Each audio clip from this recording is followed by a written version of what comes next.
Hey, what's going on? It's Bill Burr, and it's time for the Thursday afternoon, just before Friday, Monday morning podcast. And I'm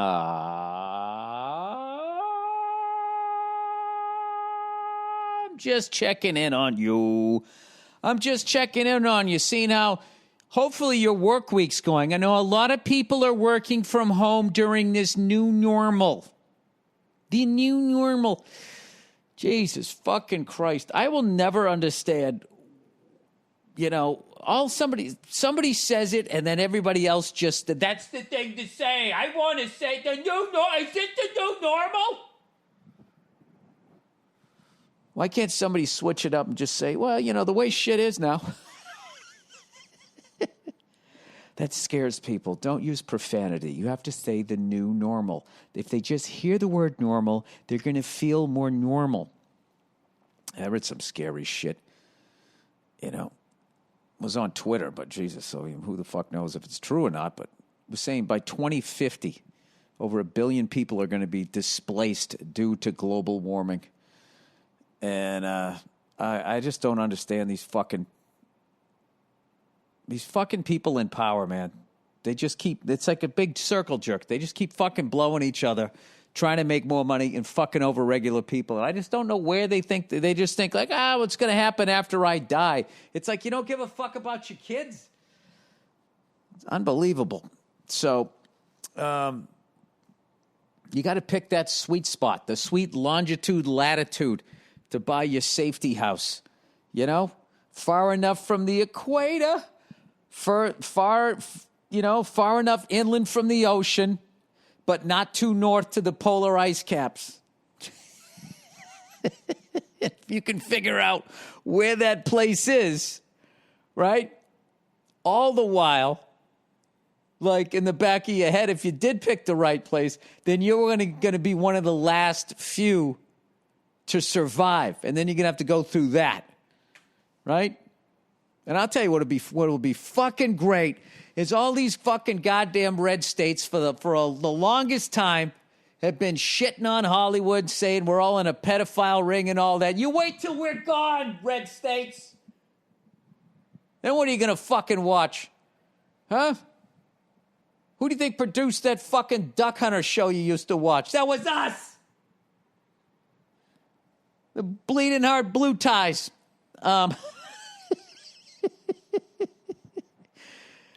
Well, in redneck television, they'll have it. They'll figure it out. They'll do something. They'll stick a generator up to a fucking satellite dish. They'll figure out how to do it. I got to switch it up here. I'm always shitting on fucking liberal states. I got to start shitting on the redneck states now. I just got to do it. I got to do it. Speaking of redneck, I found one of those fucking GMC motorhomes that I love. I found a fucking nice one, but, you know, my wife hit me between the eyes with logic. She's like, it looks like shit. I go, yeah, but the body's straight. I got a guy, he can fix the whole thing up and all. She's like, how much is that going to cost? I'm like, well, you know, quite a bit. I go, yeah, but once I have that, I can do fucking road gigs in it. It'll pay for itself. I can do road gigs in this. Just listen to me. I can do road gigs in this thing. We can finally go up to Yellowstone. I can take you out to Joshua Tree and all that. And she just starts laughing at me. I go, what? She goes, why don't we just rent one? Or why don't we just get a new one if it's going to cost that much? Because it's not going to be as cool as stepping out of the fucking Ron Burgundy mobile. Come on, you like vintage fashion? Why can't I go out and buy a vintage fucking RV? Oh, it's unreal. I am so fucking tempted to just buy that, and it's a jalopy. I'm not fucking kidding. This thing is a fucking hoop-dee. Needs a lot of love and care. I'm so tempted to just buy this fucking thing, have it redone, and then just one day you pull up when it's shiny and new. Oh, it's exciting and new. Come aboard. Ron Burgundy's fucking you on that green bed. Right? If I just pull up in that fucking thing. Well, I mean, how mad can she be? Go, let's go to Joshua Tree. Woo! Right? Right? Just take it down the street. You know, in a perfect world, that works out. In the real world, her bottom lip starts quivering and she starts crying. what else are you doing that I don't know about? And runs back into the house. You know, and then the awful sound of me killing the engine. Neighbors looking out. I don't know what happened. He pulled up in that big green truck, and I don't know, she started crying.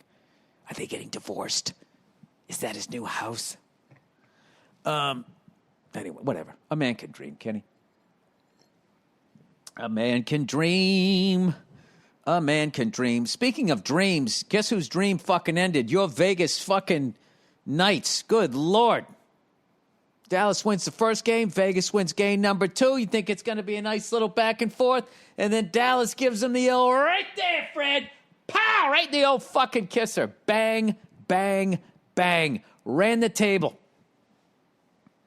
Ran the fucking table. They never got the ball back. That was it. They ran the clock. Just ran the fucking table. Congratulations. Dallas, Texas. 2 things. Number 1, you have a hockey team.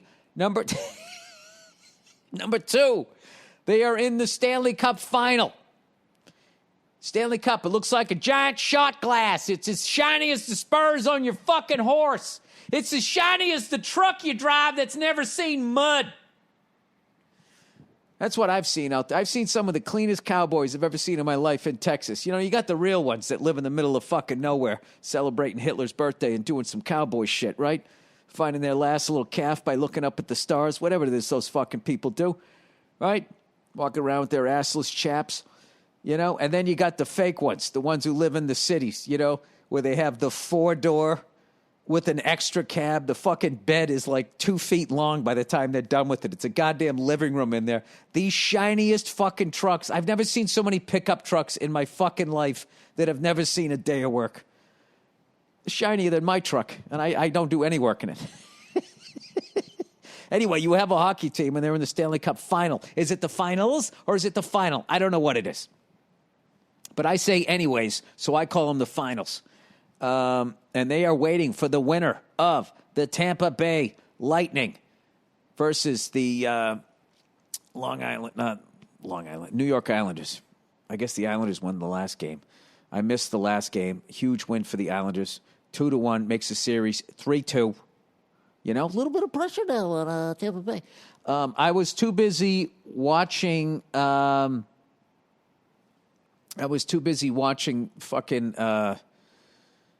that amazing fucking amazing game. Celtics versus Miami Heat. Even though we lost, I mean, what a fucking block. That was a block for the ages. All fucking ball against one of the rising stars in the NBA. I don't know shit about hoop. I just know a good game when I see one. And I also got I hated seeing the Clippers lose because all the Laker fans out here were shitting themselves when they were up 3-1. They were legit nervous. And then the second they lose, they all start trashing them, including Magic Johnson. Magic Johnson was sweating the LA Clippers. You know, the fact that he had to go out and go tweet something, I was like, oh, my God, Magic Johnson was scared. Yeah, they were looking like world beaters. They were looking like the strongest team in the East. And what the fuck happened? Gee, it was like it was a lid on the goddamn basket. I watched that whole game. I watched the second half of that game. What am I talking about? I think I was the jinx. I didn't know what happens. Like the Clippers were up by like fucking 8, and the next thing you know, they were down by 8. And then Paul George and Leonard couldn't fucking hit a shot to save their lives. What a game to go cold in. And then all of these losers, you know, who've never even had to sink a big putt at a fucking, what are those little putting green things? What do you call those things? Magic golf, miniature golf, you know? Haven't even hit a big putt there. Is just sitting there trashing all of these fucking guys that could dunk on you and your entire family. You know, and then take the family portrait off the wall and smash it over your head. You know, we all have bad days. They had a bad day. My condolences to them. Congratulations to the Denver Nuggets. I'm pulling for you guys. You got to do it. You have to root against the fucking Lakers. Their whole fucking legacy is, this is where all the great centers have played. Yeah, but you never You drafted George Mikan. You drafted some 7-foot guy from a YMCA in 1940. Other than that, none of them are yours. Chamberlain, Abdul-Jabbar, Shaquille O'Neal, LeBron James. None of them. None of them.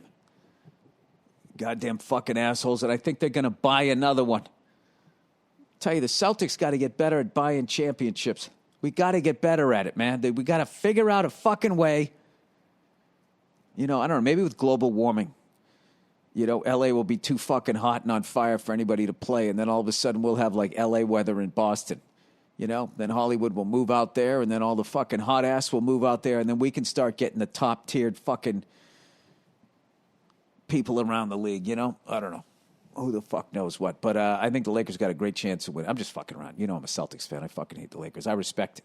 I respect the Lakers. Okay? I respect it. Okay? They're out here in Hollywood. They got a bunch of bitches for everybody to bang after the game. They got great weather, and then they use that to their advantage. It's basically what it is. God bless them. We have to somehow make going snowmobiling and ice fishing cool to 7-foot black guys.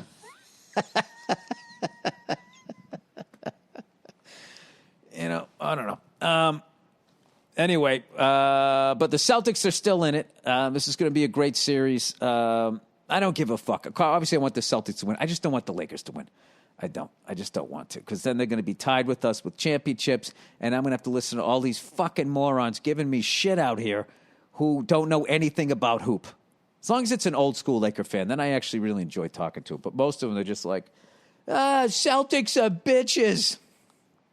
Great talk. Anyway, plowing ahead here. Let's talk NFL football.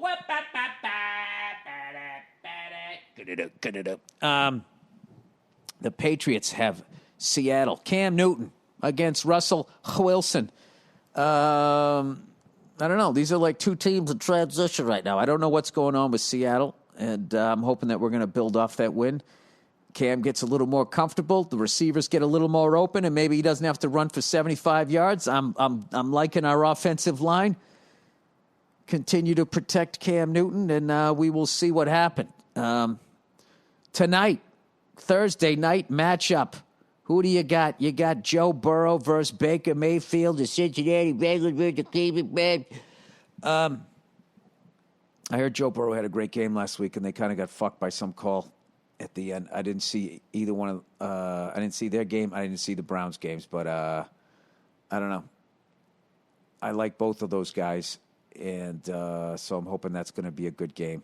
And then the Tom Brady Buccaneers, the Tampa Bay Buccaneers, have the Panthers and Teddy Bridgewater, one of the great names in sport. Oh, Teddy Bridgewater, Teddy Black Magic. Remember that sexy beast? That was it, Teddy Bass. I can't remember. Mr. Black Magic. I hope this plane crashes.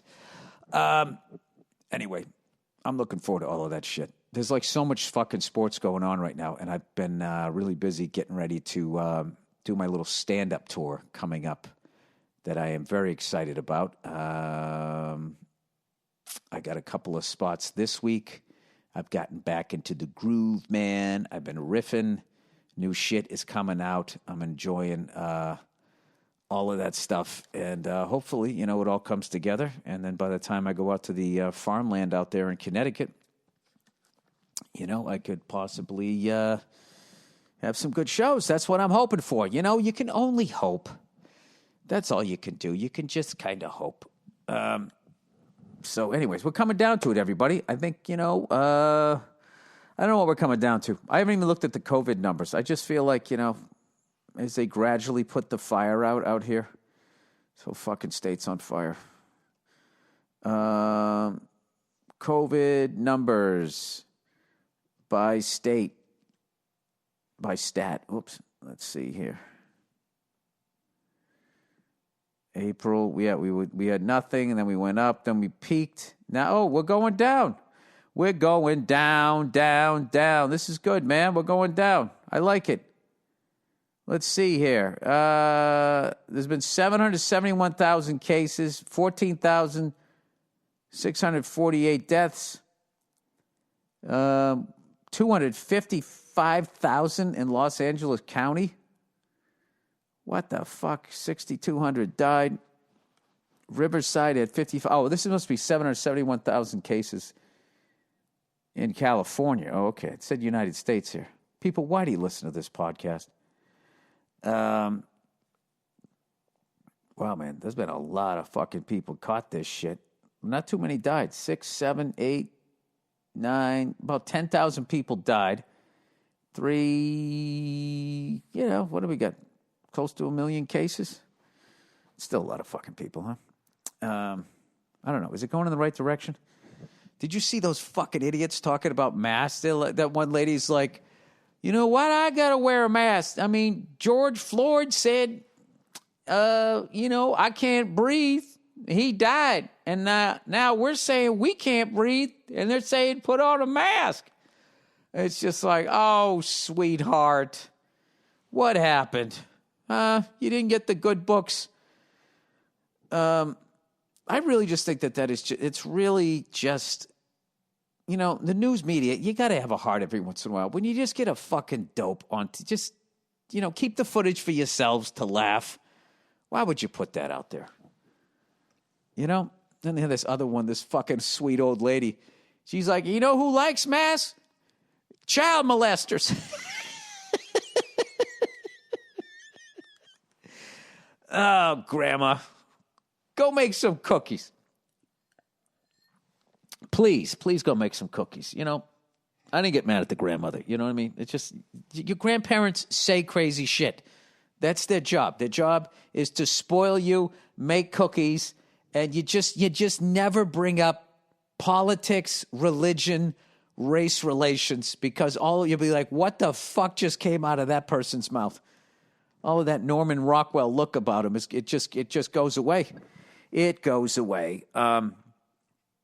So, anyway, why won't you let me get this fucking RV? You know what? She's right. It's fucking stupid. What am I thinking?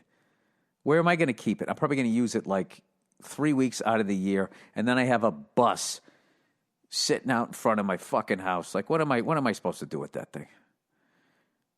Oh, man, it'd be fun. I wonder if I can just rent one. That would be great. Who's going to rent me their fucking... I really fucking hate when I do that.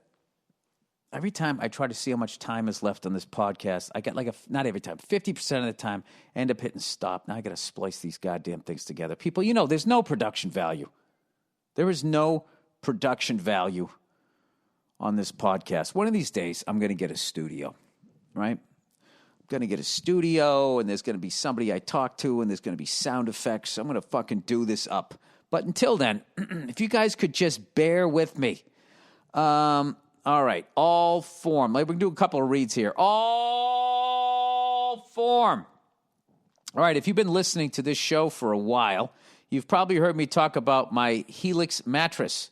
Very quick Helix endorsement. These guys Helix has left the bedroom and started making sofas.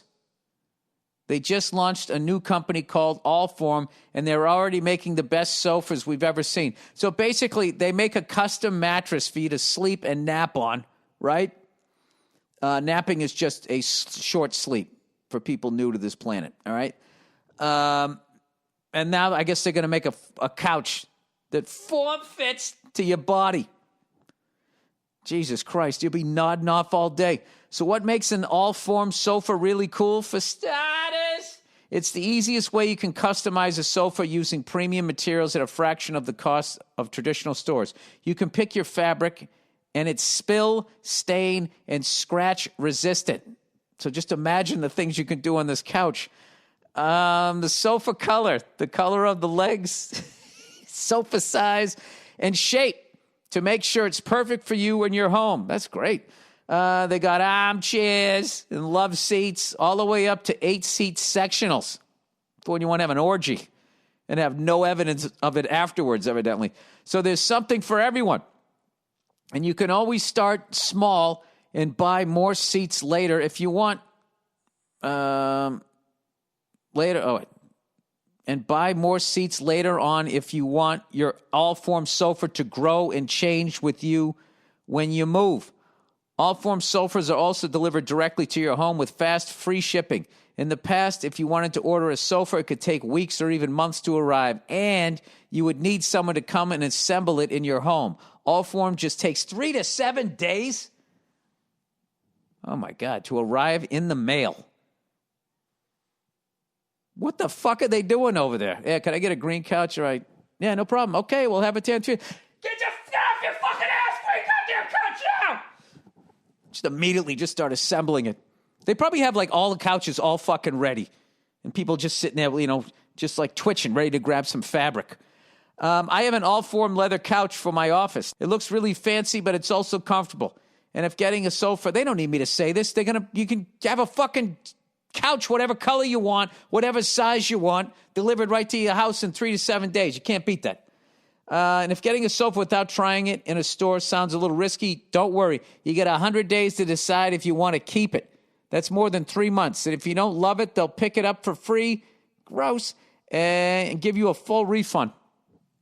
Dude, you could shoot 100 days of pornos on that thing and send it right back. Imagine that, without a fucking stain on it. They even offer a forever warranty, literally forever, a forever warranty. To find your perfect sofa, check out allform.com, allform.com/Burr. And Allform is offering 20% off all orders for our listeners at allform, allform.com/Burr. A forever warranty. Good Lord. Whatever color you want, it's beautiful. Beautiful. Oh, look who's back. Indochino. Finding clothes that fit you just right can be incredibly challenging. Talk about how you feel when you find clothing that fits you just right. Well, I like to feel like I'm in shape, you know? You know, when you start putting on pounds, you just, you know, subconsciously start pulling your shirt away from your belly and your man tits. You know, you do that. I hate having to do that. All right. Indochino's suits are great for weddings and work, and they even offer casual options like shirts, coats, and chinos. With Indochino, you can get custom fitted suits, coats, and casual wear at surprisingly affordable prices. Customize everything from the fabric and the lining to the lapel shape and monogram. And since your order is made to your exact measurements, it always fits you perfectly. Yeah, provided you don't pig out or go puke behind a dumpster until it comes. If you're getting married, Indochino is a no-brainer for you and your groomsmen. Forget off the rack and they don't fit different body types. Indochino gives everyone a tailored fit. Order with ease and get it shipped fast no matter where you live. And with all the ways to customize, you can add a personal touch everyone will be proud to wear without emptying their pockets. The best part, Indochino suits start at $299 with all customizations included. Call to action. This section is mandatory. If you don't read this, you will not get paid. Visit one of the Indochino showrooms across North America or book a virtual appointment and shop online at Indochino.com. And right now, you'll get $30 off any purchase of $3.99 or more when you enter the code Burr, B-U-R-R, at checkout. That's Indochino, INDOCHINO.com, promo code Burr, B-U-R-R. And lastly, but certainly not leastly, certainly not Kenny Eastley. Sorry. Remember him? Remember how big shoulder pads used to be? What a fucking, he was a safety, right? Simply Safe. All right, here's the thing about home security companies. Most trap you with high prices, tricky contracts, and lousy customer support. So, while there are a lot of options out there, there's only one no-brainer. Simply Safe. Simply Safe's got everything you need to protect your home with none of the drawbacks of traditional home security. It's got an arsenal of sensors and cameras to blanket every room, window, and door tailored specifically for your home.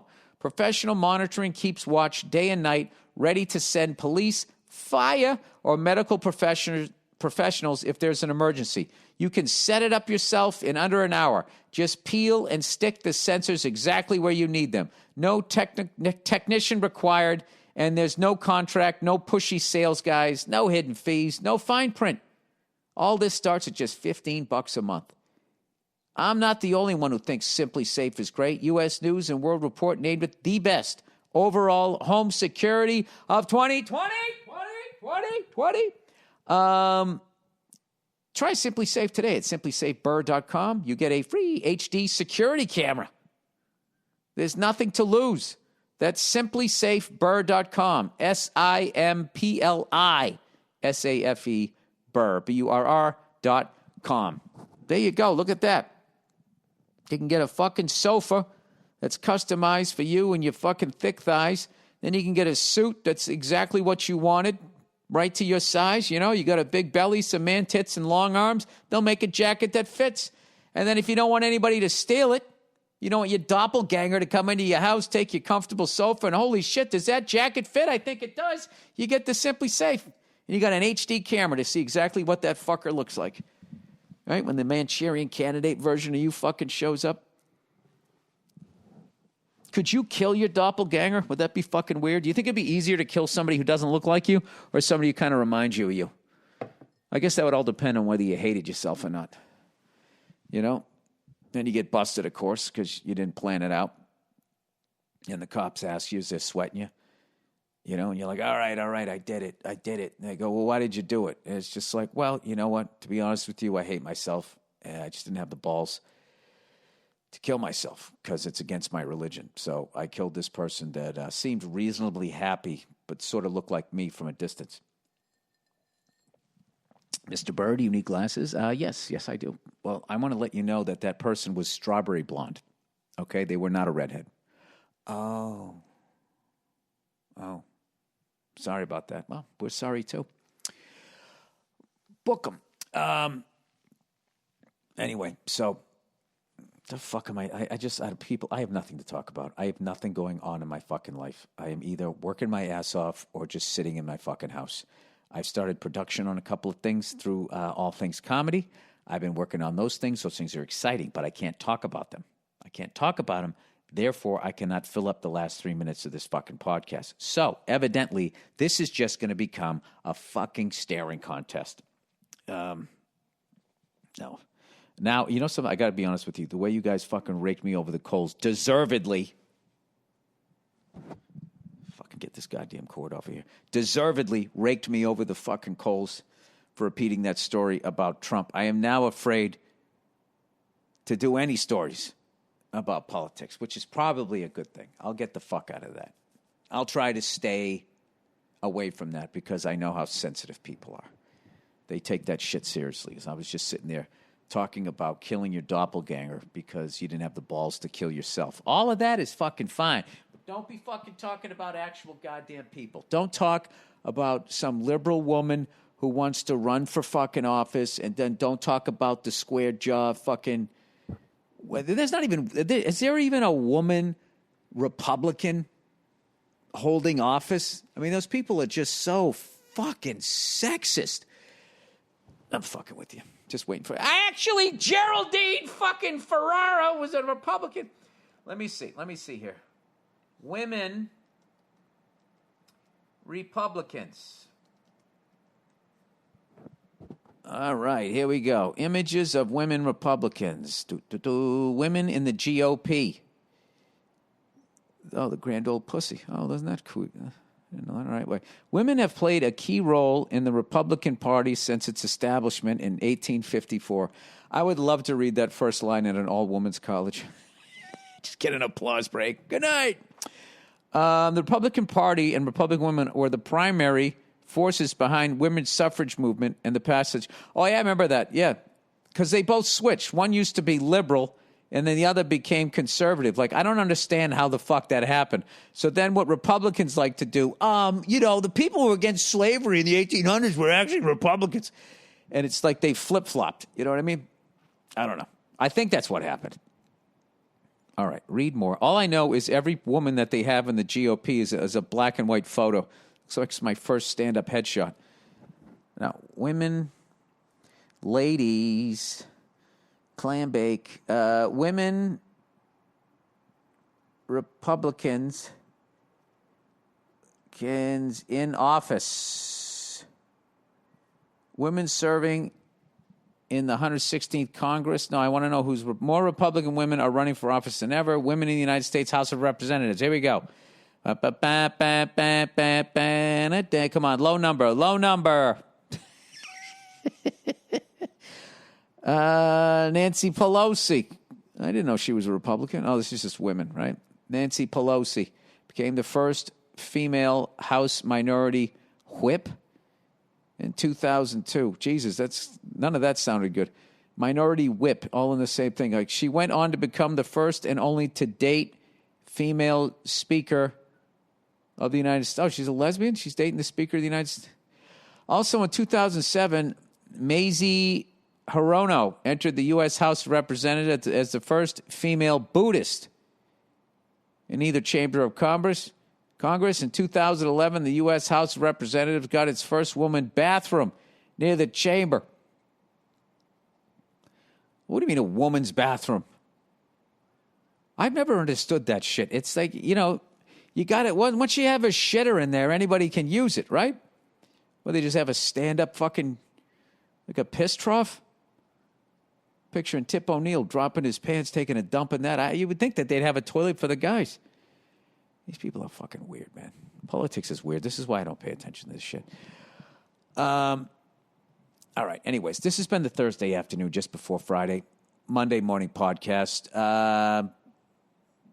I got to say, God bless all of these firefighters out here in California, saving our asses again this year. And, I really hope that there's more people, I don't know, that there's just a way smaller companies that give a shit about the environment can start making stuff for everybody, and we can actually buy stuff off of them, and then they won't sell out to those cunts on Shark Tank, those types of people that don't give a fuck, evidently, about anything.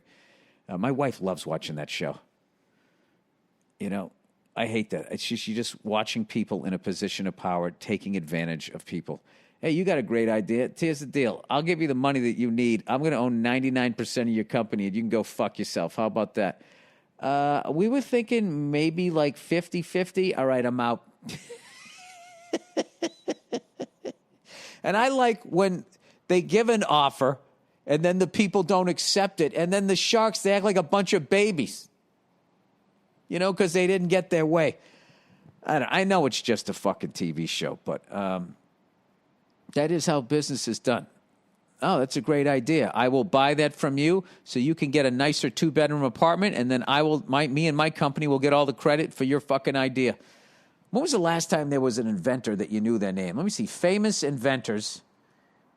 Inventors in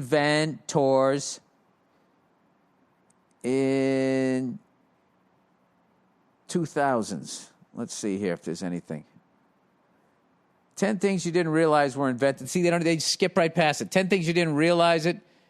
List of inventors. All right, here we go. All right, this guy, these are the birth dates. 1906, 1840, 1879, 1914, 1901, 1916, 1960. Rondi, because it's with an I, Rondi, meow. Chewy invented the disposable cell phone. Looking out for drug dealers. Good for him. 1928, 1786. 1989. Ruth Amos invented Stair Steady. The fuck is that? Mary, 1866. Mary Anderson invented the windshield wiper blade. There you go. Momofuku. Ando. Get the fuck out of here. Momofuku is one of my favorite fucking places in New York to get something to eat. They got those big fucking bowls of noodles and all of that shit. Asian style. And this guy, Momofuku Ando, invented instant noodles. Lived a nice long life, too. 97 years. Hal Anger. He invented the Gamma camera. I don't know what the fuck that is. All right, why don't we just see what they invented, then I'll read the person. Single curtain focal plan shutter.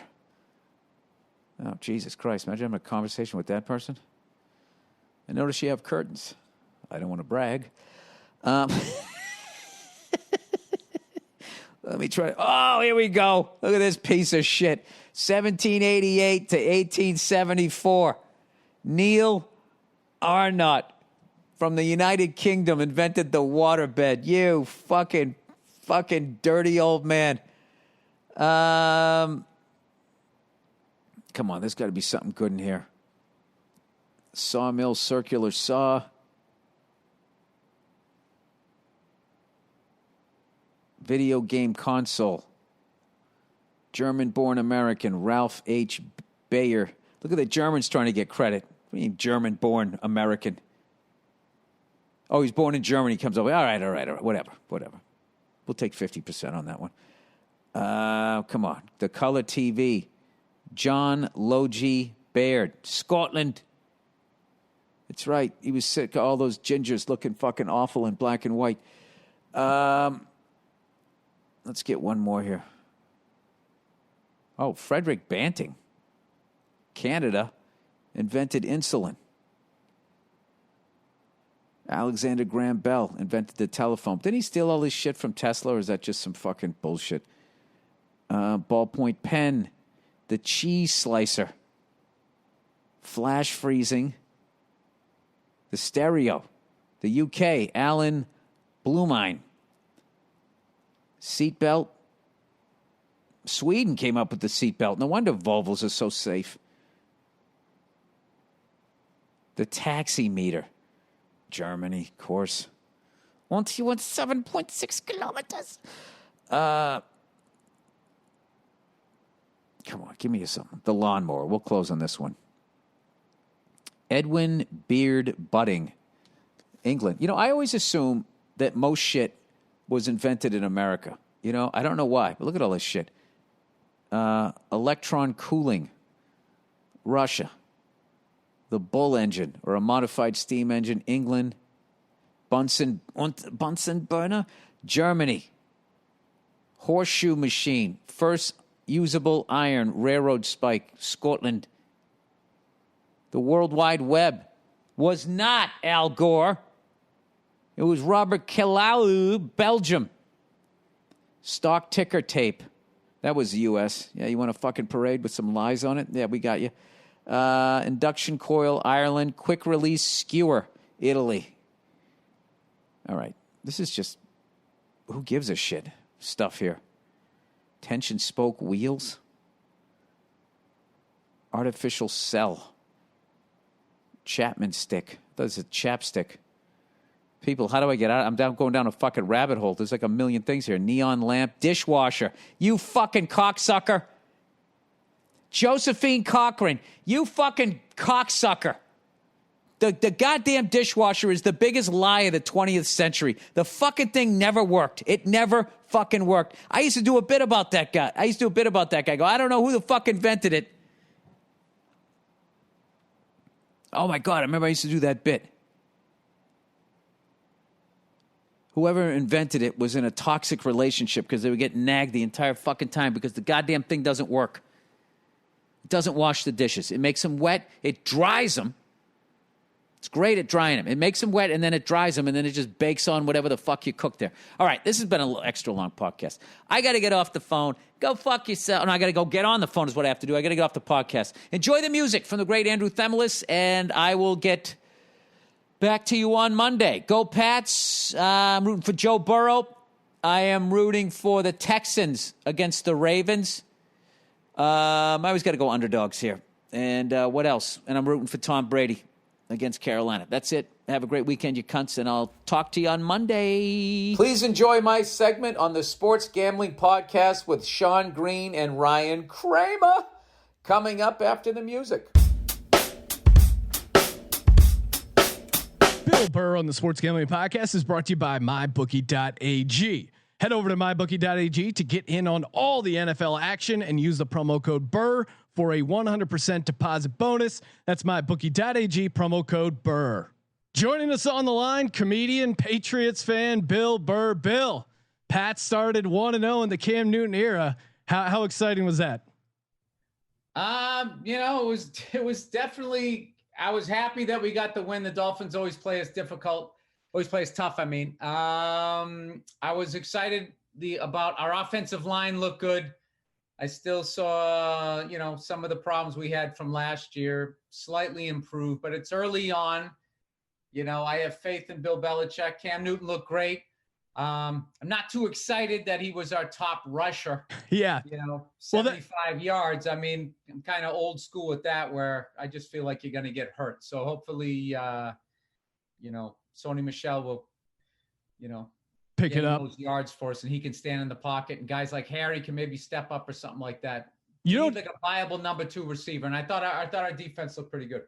You don't strike me as a jersey guy, but if you were to get a Cam Newton jersey, are you waiting till he wins a certain number of games, till he hits a certain threshold? Yeah, dude, I haven't bought a jersey since I was like a kid. I mean, I maybe got like a Steve Grogan one. I think was the last one I had. That's probably a badass throwback one now. Well, it wasn't the Mitchell and Ness version of it. It was the Herman Sporting Goods version. So, no, I'm all in with Cam. Cam's our guy. And, the guy is an amazing quarterback. He's got incredible arm, field vision, and all of that type of stuff. You just got to have more than 1 week to get on the same page. Now, the other big game we talked about last week, Brady and the Bucks went down to New Orleans. I went 0 for 2 on my bets. 0-2 against the spread, but your team won, so you kind of hedged yourself there. Brady looked good early. He had that drive. He had the rushing touchdown. It seemed like things were going well, and then it just kind of unraveled for Tampa Bay. Yeah, I mean, I wouldn't put that on him. I mean, there was a couple times he thought a guy was going to keep running, and he stops. He did have the pick 6, but I mean, that happens. It just happens. It's week 1, I thought. But what I saw that was great as a fan, but upsetting because he's not on the Patriots anymore. Still has the same zip, still has the same fire, the leadership, and all of that. I mean, I think Tampa Bay is going to be a problem for people. Well, now the Bucks, they're at home. They're laying 9 points against the Carolina Panthers. What do you think about the bounce back game for Tom Brady and the Bucks? I think this is going to be a nice week for them to go out and score some points, get some sports writers on their side. I think they're going to have a great game. The 11,000 people that are allowed to go to the stadium will be excited to see Tom, and we shall see. It is funny how they Gronkowski back out there too. Yeah, it was good to see him catch a couple passes. Didn't do anything. OJ Howard got the touchdown. The NFL is better with Gronk in it. That's all. And Gronk in Tampa is also probably good for things. So I'm happy with the situation. I'm a little sad. They got up to the loss because now everyone gets to start chirping about Belichick versus Brady, which we don't need right now. But I don't know, Sean. Well, you knew that was going to happen. I know, but now it's on the tee. It's on the tee, and now people are hitting it. So hopefully Brady comes back with a vengeance. Yeah, I mean, against that people could just not pay attention to that crap. I think so much of that stuff it's a symptom of 24 hours of media, and then there's also like just that's just how they sell every show. This person versus that person. This candidate versus that candidate, this country versus that country. So red versus blue.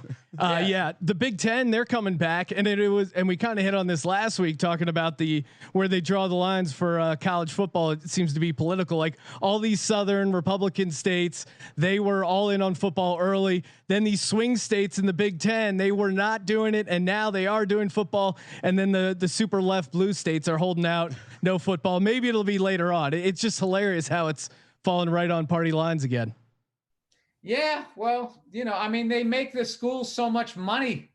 Oh God, nobody's going to show up to watch the math team solve problems. So, I mean, that's what it is. And, I mean, I think it's easier for, some of obviously the Ivy League and stuff like that. I mean, they get probably more money from, eggheads that used to go there, giving them money, however the hell that works out there. But yeah, the football team isn't carrying Harvard's endowment. It's going to be all the rocket scientists kicking back money.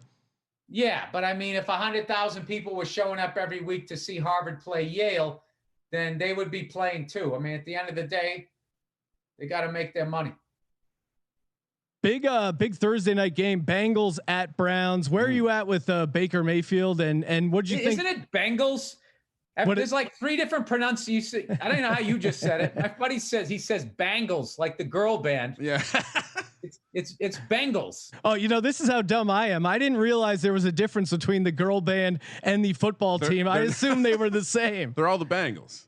Yeah, they're all the Bengals. don't disrespect the band with how the Bengals have played the last few years. Oh man, that was a heartbreaking loss for Bengals fans everywhere. That offensive PI to kind of cost him the game, and then the kicker comes out, pulls his calf right as he's going for the game time field goal. Yeah, Brutal. You got to hate an offensive pass interference just because they never call it. So when they do call it, it just seems like it's this personal vendetta against you and your team. But there was a bad period there where you couldn't even look at a receiver and they would throw a flag. But I think they've done a pretty good job of correcting stuff like that. But Joe Burrow looked great. Totally looks like a gamer, and that he's going to be able to play at the NFL level, which is awesome. I'm a huge LSU fan. No, they're such a fun team. Go Tigers. Edo, what a character. They're a super fun team. Yeah. So I'm looking forward to it. I mean, I'm kind of happy now that there's NFL football 3 days a week. I used to kind of complain about the Thursday game with the awful uniforms and then how the it was color only on rush. the NFL Network, and for a while I couldn't get the NFL Network unless I changed my whole whatever cable I had back then. I was kind of against it. Now during this crap, I'm actually loving it. Yeah, it gives you something to watch, a primetime game. But Bengals are getting 6 points in Cleveland. Do you think they cover? Do you think they hang with the Browns? Yeah, I think they beat them. Oh wow, outright. I like it. Think they come in there, outright beat them. It's one of those stupid divisional rivalry games.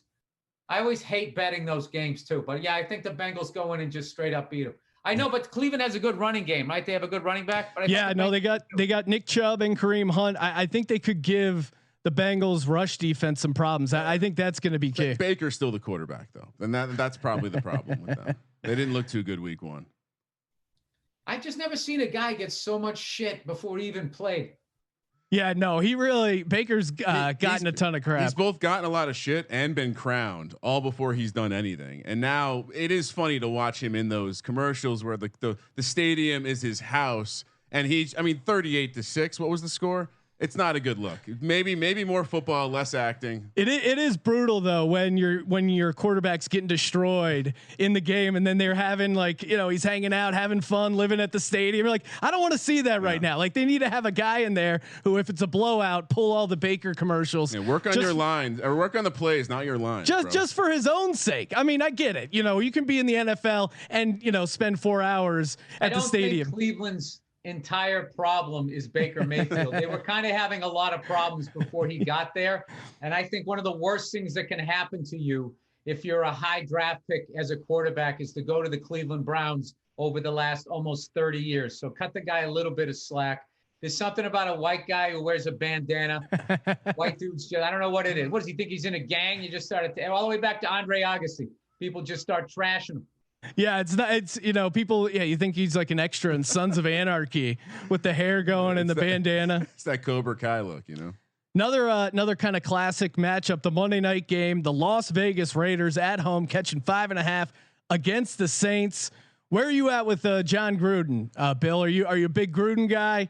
Did you find him? I love John Gruden. I also that new stadium they have looks incredible. Man, yeah. They finally, God knows, you wait 50 years to get a place to play, 60 years. They've never really had, I guess the Oakland A's stadium at some point was new, but those were those cookie cutter baseball, football ones. So I'm excited to see them in a nice venue. Unfortunately, I think the Saints are going to give them their first loss in that building. I don't know. 5 points doesn't scare me. I take Drew Brees.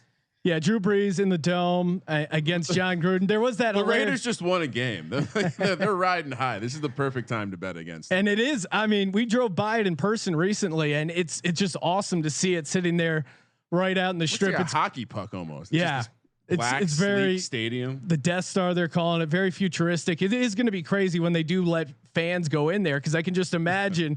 Just marauding bands of Raiders fans getting drunk all day on the strip and then just rolling into that stadium. It's going to be wild once they start letting fans into that thing. Those Raider fans might get discovered on the strip the way they dress up. Yeah. You look great as in Cirque du Soleil. Well, we saw the Michaels opening up next door so they can get their crafts and work on their plastic shoulder pads. Yeah, their eyeshadow. Spikes sticking out. I don't know what happened. I liked back in the 70s. The Raiders fans looked like a giant biker gang. Yeah, and somewhere along the line, I don't know what they kind of they got to get out of the. It's a little too much kiss. It just looks like they were hanging out on Etsy for an afternoon and got like, spiked styrofoam shoulder pads. That'll complete my outfit. It's like, come on. What happened to just Hot Topic and get some fake chains? Yeah. Or they have like the guy with like the fighter pilot mask on with the giant, murdered out visor. It's like, come on, dude. But the black hole is fun. It'll be great to see those guys in there. Of course, we've shit all over it. I mean, it's fun because it's just emblematic of the Raiders and kind of a fun tradition. But yeah, getting dressed up in costumes and going to football. It's fun. I mean, come on, they can take a joke. See the Seahawks, they're at home. They had a nice win week 1. Patriots coming into Seattle Sunday night. I don't like this. Seahawks laying 4 points. Man, this is it's a tough spot for the Patriots early, but I said that last week and they took care of the Dolphins. Where is your head at with this game, Bill? I don't think I know enough about Seattle, but I do think that Russell Wilson will, basically cancels out Cam Newton, where that's a wash. And I don't know, like that's this. I think this is a big test early for us playing with an above average team, because I do know that Seattle did lose a lot of players. I mean, with the free agency, I can't keep up with it, so it's hard for me to gamble in September here. But my gut tells I would stay away from this game, because if I had to put money on it, I would bet Seattle and laying the points. They appear to be letting Russ cook down there. I like Bill with the emotional hedge, betting against his team, just because then you kind of have yourself covered. I mean, worst case scenario, Seattle wins by 3, and then you don't hit the spread, and your team loses. Every single time I've said I'm going to bet against my team, I fail to do so. So do you find yourself? I don't see you as this guy, but being superstitious, having any sort of rituals when your team is on. Do you kind of get your kids? I know you have a couple of young kids. Do you try and get them into watching the game? Where are you at with your team on game day? Oh no, I don't. I gave up on superstitions. You know what finally made me give up on superstitions? I used to hear the longest time, don't put a hat on a bed. Hat on a bed is bad luck. And I don't know, somebody told me, or I sort of looked it up, like where that came from. Like back in the day when people used to knit their own hats, when they take the hat off at night, the static electricity, they would see the flashes. So they thought the devil lived in your hair.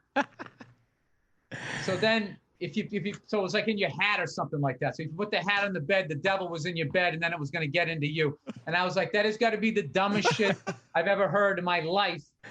And after that, I now move about freely in my living room.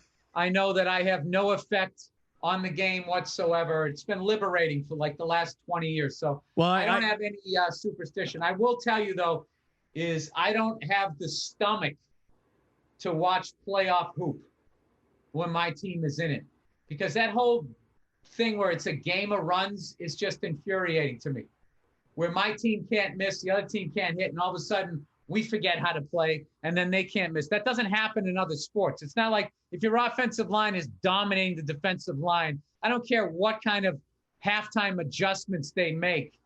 You don't come out in the next half and all of a sudden your team forgets how to block. Well, I mean, maybe the Atlanta Falcons in the Super Bowl where they were up 28-3. They seem to forget something, but I know what you mean. And that happens like, I swear to God, it happens like 3 times during an NBA game. Yeah. No, I mean, NBA will be up by like 25 and then they'll just be 27-2, right? It's all tied up.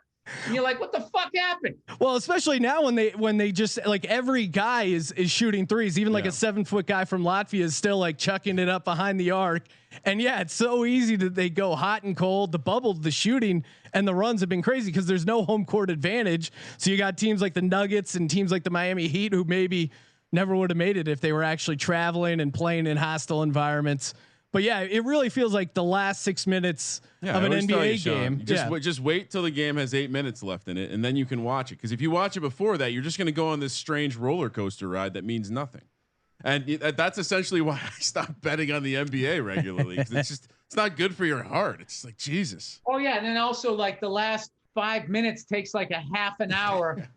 Well, and then they've even added instant replay where they're like going frame by frame to see if it hit the guy's fingernail.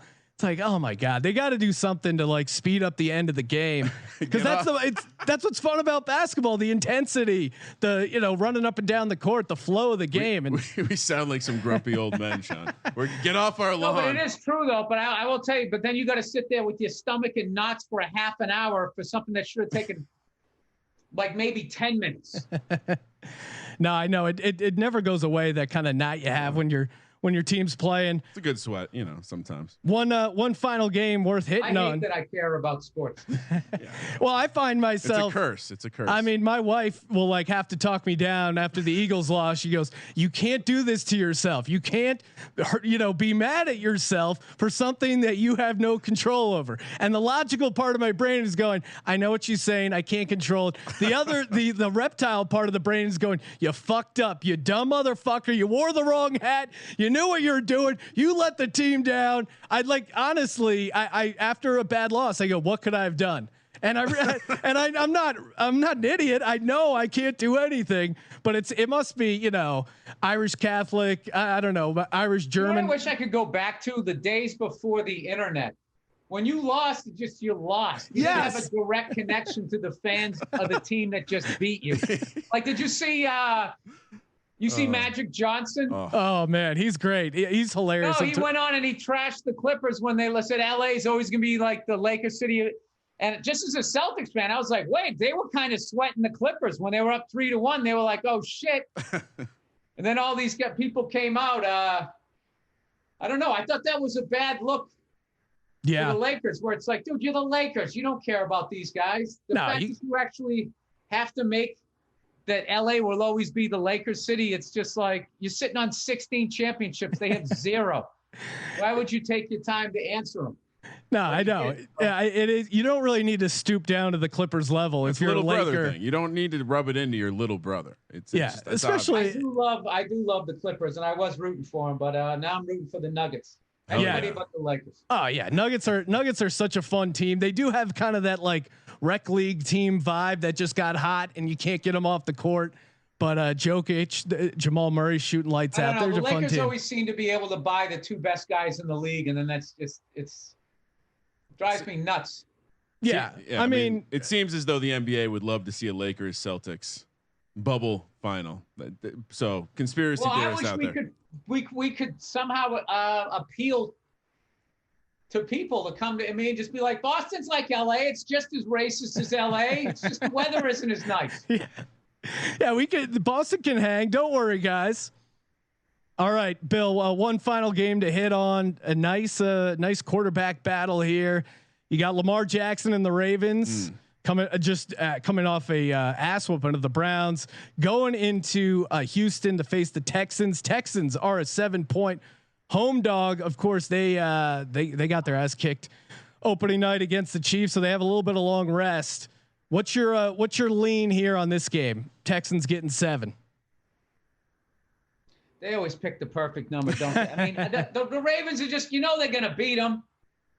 It's like Deshaun Watson, JJ Watts. They got those 2 pieces, and I just don't feel like enough of the rest of the team works. The play calling, I don't know what it is. It just doesn't seem to come together for them. The Ravens are perennial, just a successful franchise, and then they have this next level guy at quarterback. Oh man, but given 7 on the road. I know my brain wants to say, hey, you're a smart gambler, take the home dog. But then I look at that Ravens team, and I didn't even think they would be as good as they started out week 1. And they're just an unstoppable force. I'm going Ravens. I don't know. I'm taking favorites this week. Fuck it. Sometimes early in the season, you just got to pick winners. Don't worry about the spread. Pick winners. Well, the Ravens are winning this game. I'm with you. Houston, maybe they get in the back door, but Bill O'Brien once again looks like he's unaware of how to drive a National Football League franchise. And yet he still has the keys. I don't get it. Yeah, no, Bill O'Brien was an interesting guy where like I was, the trade he made getting rid of DeAndre Hopkins. And I mean, you just got to feel like an asshole when he goes off and has a career game, the first game after the trade. So I tried and defend him saying like, oh, I think he's a pretty solid coach. They always win the division. So he must be doing something right. But then that game against Kansas City, like he was just way too conservative. You're playing the Chiefs. You can't be punting at midfield on like 4th and 3. So I don't know. Could be a long season for Bill O'Brien and the Texans. You don't think midfield against Patrick Mahomes, 4th and 3, you'd go for it? No. I'm saying he should have. Yeah. Oh, your house would be up for sale pretty quick. Well, that's an NFL coach. Well, that's Dude, what this is. I'm telling you, you guys grew up playing Madden football. I mean, your idea of just 4th and 3, no biggie. Well, we are a gambling podcast, and our catchphrase is "Let it ride." So you're right. Maybe I'd either flame out or become like a coaching genius, just going for crazy 4th down, never punting. As a fan, you just want to see crazy shit like that. Yeah, you could be down 42-0 going into the second quarter against the Chiefs doing that. But I would love to see a guy do that, have the balls to do it. Oh yeah, I mean, and not to get. There was back a guy in high school one year that never punted or kicked an extra point. He went for it on 4th down every time, and he went for 2 every time. Well, and that's what I get. Of coaches paying attention to that too. Yeah. I also don't think he had the best kickers. could have been a possible.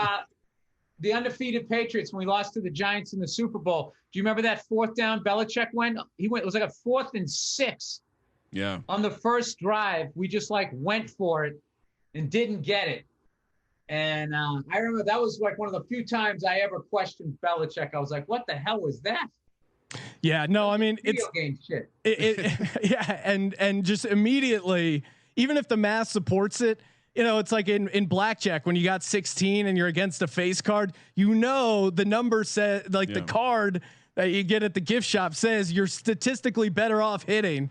And then when you do it and you bust, you're like, oh, what the fuck? But really it's like 55-45. So you should do it. The math says do. But I mean, then you got to live with the results. Shoot or shoot, Sean. Shoot or shoot. Shoot or shoot. All right, Bill. So to run it down, looks like you're taking the Bucks -9, the Bengals +6, but you think they got to? They're giving 9? Yeah. It's a big number for Carolina. Whoa. And that's in Carolina? No, that's in Tampa. All right, they got the pirate ship. There'll be at least 1.5 pirates on it. Yeah, the hell with it. There could be some actual pirates. I mean, who knows what's going on in Tampa right now? Tampa -9, Bengals +6, but you also think they have a shot to win it outright. Ravens -7 in Houston, New Orleans -5.5 in Las Vegas, and then fading the New England Patriots, not believing in them. Seattle -4 for the Sunday night game. Out of all of those, I think the Cincy pick is the most solid. Watch me eat my words. All right, lock that up. Bengals +6. All right, Bill. Appreciate you calling in, and have a good NFL weekend. All right, guys. Thank you. Thanks for checking out the Sports Gambling Podcast. Make sure you subscribe to our podcast to hear us pick every NFL game against the spread, and give us a follow on Twitter @Gambling Podcast. And of course, if you want to play, win, and get paid, go to mybookie.ag. Promo code Burr. Hey, what's going on? It's Bill Burr, and it's the Monday Morning Podcast for Monday, December 17th, 2012. I am emotionally exhausted from watching that Patriots San Francisco game last night. How insane was that game? Unbelievable. Unfortunately, it was exactly what I thought. Although the comeback, I was amazed by that. But I've gotten so much shit from a couple friends of mine who are Patriots fans because they feel like I'm not a Patriots fan anymore because I keep talking about how bad our defense is. And they're one of those people who they dress like Drew Bledsoe when they watch the game. You know those people where they're such fucking fans that no matter what's going on, you can never say anything what they deem is negative rather than constructive criticism. But, I feel vindicated because last week when we beat the Texans, they were sitting there going, you see, look at that, there's your defense. What do you got to say now, you red-headed cunt? Yeah, didn't think so. right? I've been telling them the whole fucking time that the AFC is weak. All right? It's fucking weak. The NFC has been far superior to the AFC for fucking years. All right? But the thing is, you got Brady and Belichick and a little bit of luck, and that's how we got to the fucking Super Bowl last year, and we still almost won. But that doesn't change the fact that our defense sucks. All right? Oh, we do good against the mediocre teams and the so-called good teams in the AFC. But I'm telling you right now, we'll be lucky if we get by the Broncos. Okay? You let up fucking 40-something points to a second-year quarterback. I can't help you. Why is my voice cracking? Because I've been screaming at the fucking TV for 3 hours watching the damn thing. Yeah. If the 49ers actually had a quarterback, they would have scored like, a more experienced quarterback. I'm not shitting on their guy there with the soul patch, whatever the fuck his name is, out of Boise State, who could have played baseball, but he had one fucking shot. He took the out. How many fucking times can you tell that story? He missed like two guys who had like 3 steps on our safety. I don't know. It's fucking brutal.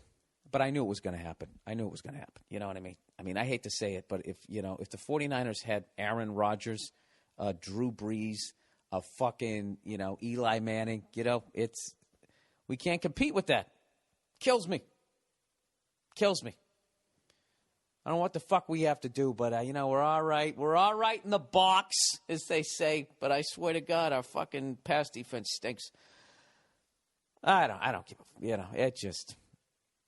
it was, it was enjoyable watching the 49ers celebrating and stomping around and doing that because they're doing their job, all that dumb shit that every fucking athlete does now. You fucking get a layup for 2 points and then you go, scare children in the front row. Like you're actually in 300. Why don't you just fucking bend over and blow yourself at that point? I really enjoyed watching the 49ers do that and then get that deer in their headlights look as Brady calmly just dismantled their fucking awesome defense and tied it up and scored like 34 points in like basically a quarter. I did enjoy 31, whatever the fuck it was. I did enjoy that, watching them have to stand down and actually seeing that glazed over look. Oh, and now the phone rings. Now the fucking phone rings. Could anything else be going on with this podcast? Just seeing that glazed over look on Jim Harbaugh's face was enjoyable. But I fucking love that guy, and I loved the fake punt call in the first quarter on your own 40 that was awesome. I had to respect it. It's like this guy is going for the jugular. But those guys honestly could have been up like 21-0 after like 6 minutes in the game. Yeah. So there you go. There's a nice big bucket of ice water to the face of delusional Patriots fans. That's what it is. That's where our defense is against the elite teams. Sucks. I'm not happy about it. And, I'm not fucking happy about it. I just wish we could. Oh, for fuck's sakes, with your fucking. You know what I hate about this fucking stupid phone besides everything? Is you have the fucking thing on mute and it still makes noise. Like I get important phone calls. Right, Cleo? What am I, the president? Does it really need to do that? Even when you fucking put it on silent mode, it still vibrates. I guess I could just shut the thing off, right? I never even thought to do that. That's great. I worked that out. Oh, yeah, of course. My password doesn't work on the fucking computer. This is just going to be one of these days. I know it's going to be one of these days is I took my dog out for a walk, and she took a shit. And unlike Rappaport, I went to pick the fucking thing up, right? And I had my headphones on, and as I bent over to do it, my headphones fell down and almost landed in the pile of dog shit. And rather than laughing it off like somebody with rosy cheeks would, I'm a cynical bastard, so I took that as an omen on how this day was going to be, and it's lived up that way. I had a bowl of cereal this morning. I almost fucking died. And you know what's funny is the lovely Nia was literally maybe 7 feet away in the other room and never checked on me. Could give a shit. And you know what that is? It's like we've been together. When you've been with somebody as long as I have, it's not like they want you to die. It's a combination of two things. They just tune you out. So I could have been in there talking to her about how, my headphones almost fell into the dog shit this morning, or I could have been almost choking to death. Either way, she doesn't even hear it. And then, like, subconsciously, it's not that they want you to die, but not fatally, but if you could die for like 3 hours, I don't think that they would be upset. Just sort of, drag you over and put you behind the couch and just, fantasize about being single again for like 3 hours. And then you wake up like in one of those movies with Kiefer Sutherland. What was that movie called? Shockers? It wasn't Clockers. That was Spike Lee. I don't know what the fuck it was. Anyways, this is what happened. I was eating corn Chex. I'm a big fan of the Chex family. All right? This isn't some sort of subtle advertising I'm trying to put in here. Okay, this is coming from my heart, not my wallet. All right? I like the Chex cereals. I'm not into rice Chex. And that has nothing to do with World War II or Vietnam. Okay? I just don't like the taste of them. Okay? I'm not coming at you with some red state shit. Like, I ain't eating nothing that got fucking rice in it after what happened over there in the DMZ. I'm not coming at you like that. I just don't like the taste of that one. I either go corn Chex or I go wheat Chex. So here's the deal. Yeah, you know what I noticed the other day is this morning as I was almost choking to death on my cereal was all cereal is kind of the same color. You notice that? It's all sort of fucking just different kind of browns. Isn't that weird? Isn't that weird that would go through my head as I'm almost dying, choking? That fucking bad 80s comedian analogy went through my head. That might have been my last thought. Or like it's like a topic you'd hear on like NPR. All things considered, today we discuss the different shades of brown and breakfast cereals. I don't care if you're eating rice Chex, corn Chex, wheat Chex, Rice Krispies, or Corn Flakes. The all too familiar off-color Band-Aid brown on all things considered. You ever listen to NPR? Nia listens to that shit. She's such a fucking nerd, and she always has it on. And I don't know. There's really no good radio stations out here as far as like playing music out here in LA. I don't know why. I don't know what goes on out here, but evidently, the two bands that they play them like it's still the early 90s. They play Ice Cube all the time. Bad Al. When you come to my town, Bad Al. Like I don't know why they play it. Like they play it enough. Like you think he died or something. And then they also play the who are those guys? Whatever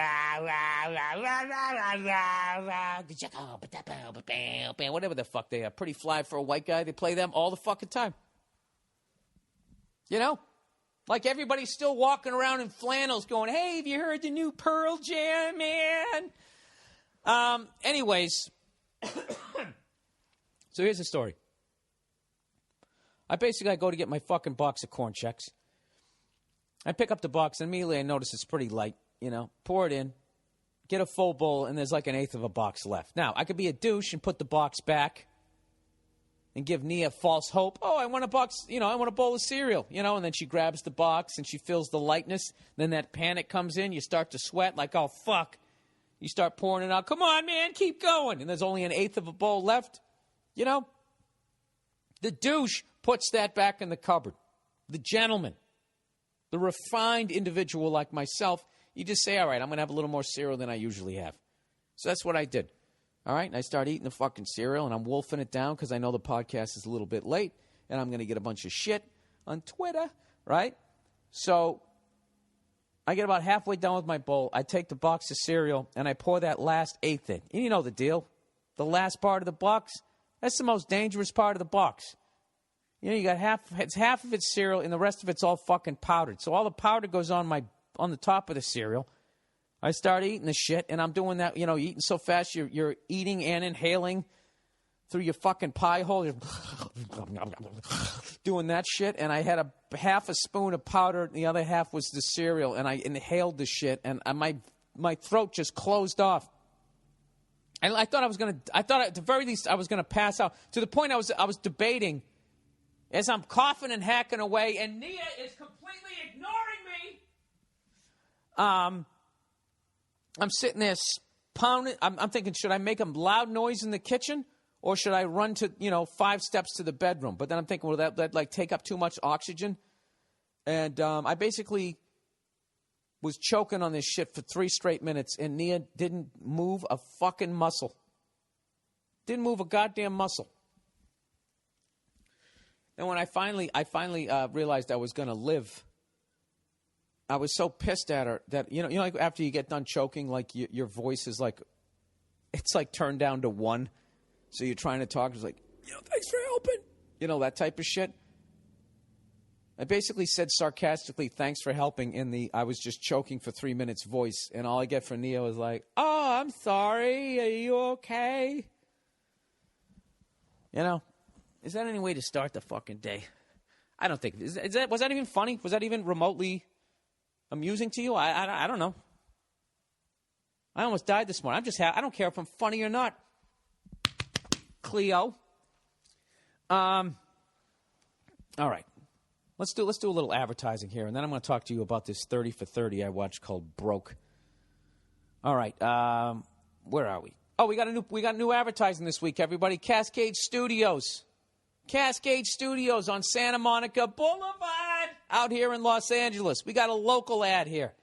It's a rehearsal studio. If you're in a band, basically, and you need a rehearsal space, Cascade Studios is the number one place here in Los Angeles. This is when I go down and I play drums and I try to pull off that Bonham stuff, trying to get my foot as fast as his. This is where I go. I go to Cascade Studios, 6611 Santa Monica Boulevard. If you want to go down there with your whole band, they got a 5-piece drum kit in every room with hi-hats, 2 guitar amps, bass amp, PA system with 3 mics. Cymbal rental is only $5. Or if you're just a drummer like myself and you want to go down there with your iPod and beat the hell out of a kit and have a great time, he charges you $15 for an hour. I highly recommend it. I go down there all the time. If you go down, ask for Joe. Tell him the Monday Morning Podcast sent you. And as always, everybody, it's Stamps.com. With the holidays almost here, you don't have time to go to the post office. There's traffic, there's parking, there's somebody in front of you is going to have like 90 boxes that they're sending out to all their grandkids. As they take out the change purse and their hand is shaking, right? It's going to be packed with everyone mailing out holiday gifts is what I'm trying to say, and packages. So what do? I use Stamps.com instead. With Stamps.com, you can avoid all the hassle of going to the post office during the busy holiday season. Everything you would do at the post office, you can do right from your desk or your apartment, wherever the hell you're at. Buy and print official U.S. postage using your own computer and printer. Print postage for any letter or package the instant you need it. Then the mailman comes and picks it up. It's so easy and convenient, and you don't have to go down to the post office and deal with everything that I just described. I use Stamps.com to send out all the merch from my shows. You should do it too. Well, I guess you shouldn't unless you're doing a show. But whatever. If you got all these Christmas gifts, that's the way to send it out. Stamps.com. Right now, get this special offer when you use my last name, Burr, B-U-R-R, for a no-risk trial plus an $110 bonus offer. It includes a digital scale and up to $55 free postage. They're giving you $55 during the holiday season. Don't wait. Go to Stamps.com right now before you do anything else. Click on the microphone at the top of the page and type in Burr, B-U-R-R. That's Stamps.com. Enter Burr, B-U-R-R. All righty. Back to the podcast. So I was watching one of those 30 for 30s. And they did this whole thing on athletes going broke. It was really bad. There's a ton of people who've gone broke. Most of them didn't want to do the documentary. Like, why would you? You know what I mean? Hey, you want to talk about how you completely fucking blew it? No, I don't. And I resent the fact that at the end of your documentary, you're going to be running a list with my name on it. That's what they had at the end of it. But I was watching it, and I felt bad for people. But after a while, it was just the same fucking story over and over again. And it's as much as I want to say that if I was 21 years old and you gave me $1 million, that I would probably fuck it up too. I just don't think I would. You know? All these guys, you know, I got a check for $55,000 and I saw a Hummer. I had to get it. Talked the guy down to $49,000. And it's like, if you just got a check for 55 fucking grand, after paying all the people in your life, your agent, whoever else you got, whoever else is taking your lawyer, whoever else takes a chunk out of that check, whatever's left out of that, the government's going to come in and take a 40% whack. If you get a check for 55 grand, I mean, what do you got left? 20 grand? And you just went out and bought a $50,000 Hummer. I don't know. But anyways, the point I wanted to make was at the end of it, after showing all these people going through this hell, they have this guy there who's supposed to be evidently some sort of financial advisor. And in the end, they were talking about LeBron James going, he has a potential to be, other than Tiger Woods, pre-divorce, a billionaire athlete. And they go, like, how exciting is that? And they go, what would your advice be to LeBron James on how to hang on to his $1 billion? And the guy goes, don't blow it. Keep it simple. Count your money. That's what he said. It might have been the dumbest thing I ever heard. And I had no sympathy for anybody in the fucking documentary. It's just like, why is this guy on this document? Who the fuck is that guy? That's a guy who manages money. Hey, I got $1 billion. How do I hold on to this? Where should I invest it? What do I do? What advice do you got for me?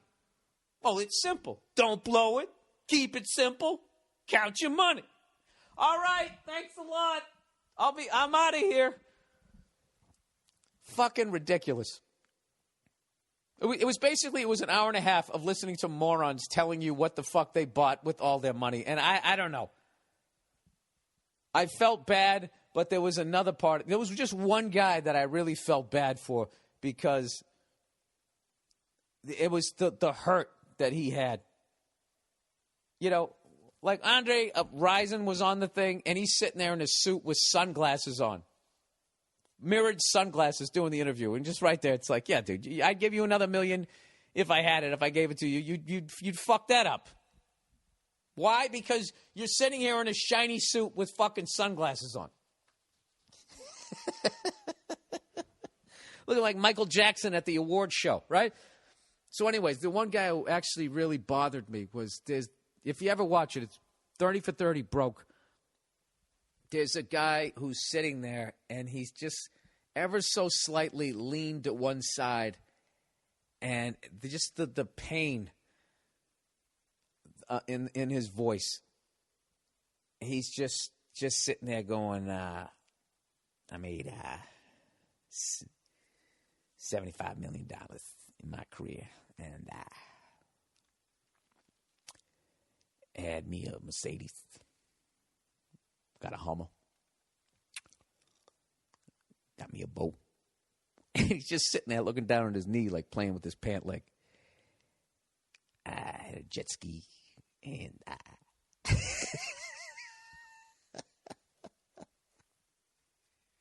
and you just, I had to look away. It was fucking brutal. But the rest of it was just a bunch of knuckleheads. You know, I felt bad for Bernie Kosar, too, because Bernie Kosar, I don't know. It seemed like his dad took his money. I don't know what the fuck it was. It's a great, all the 30 for 30s are awesome. This one is awesome, but they just should have had a couple of, they did, you know something that's not true, because they had like 4 or 5 guys. There was only 2 people who really came off like morons, but they were just so, they were such morons that I felt it tainted the whole thing. Ugh. That might have been the dumbest thing I ever heard. What is your advice? Don't blow it. Keep it simple. Count your money. All right. I'm sorry. Was that even remotely fucking interesting? I love watching those 30 for 30s. I got to watch the Bo Jackson one. There was just something about that. Like, you know, for as much as they showed the amount of people that went broke, there's been so many more people in the league that didn't go broke. So really, weren't you just showing a select group of morons, you know, who were going out and buying a Corvette and sticking a fucking hot tub in the back of it? You know, living week to week on paychecks. I mean, I just don't think that most people are doing that. I would really think that if I was barely on the team, I would be saving every dime. I know I would. I've done that in this business. I've never fucking... You know it's coming. If you're in any sort of entertainment, you know it's coming. And the day it's coming is the day you think that you're good and that you made it. That's when somebody comes in with the hood on and the sickle and they just fucking chop you in half, and then that's it. And then you're that guy on TV fucking leaning to... Maybe that's why that guy was leaned to one side. They had to twist his torso back onto some fake legs as he sat there going like, I got me a cabin, bought a mountain. You know, you'd think that if you had $75 million that you couldn't have it. You know, that shit goes. And when it goes, there's nobody around. Anyways, I got to watch it a few more times. I feel like there's some sort of comedy in there. I just don't know if I got to it today. Anyways, I've been drinking like a fucking madman lately. I really have to stop. I just keep going to these friggin' Christmas parties. You know? And they got booze there. So, yeah, you know something? Maybe that, if I got like $1 zillion, maybe that's what I would have done. Would have gone out and become a complete friggin' booze bag. Now, what the fuck did I do with my notes here? Oh, for Christ's sake. I swear to God, it's not my day. It's not here. It's not there. It's not here. It's not there. Where the fuck is it?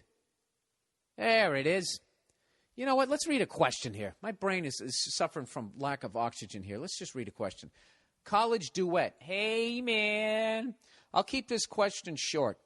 I got my eye on this broad. She heard me playing music in the dorms, knocked on my door. I invited her in, and we talked for a bit. Jesus Christ, dude. I don't think you need any advice. That sounds like you're already there. She just heard your talent and came knocking on your door. What more does she have to do? You know, pull up her dress and back her way in. Anyways, she said she wants to do duets together. My fault. I didn't realize she was also in the business. Oh, Jesus. Oh, Jesus. Anyway, second time I wasn't playing music, but she knocked on the door and started talking about duets again.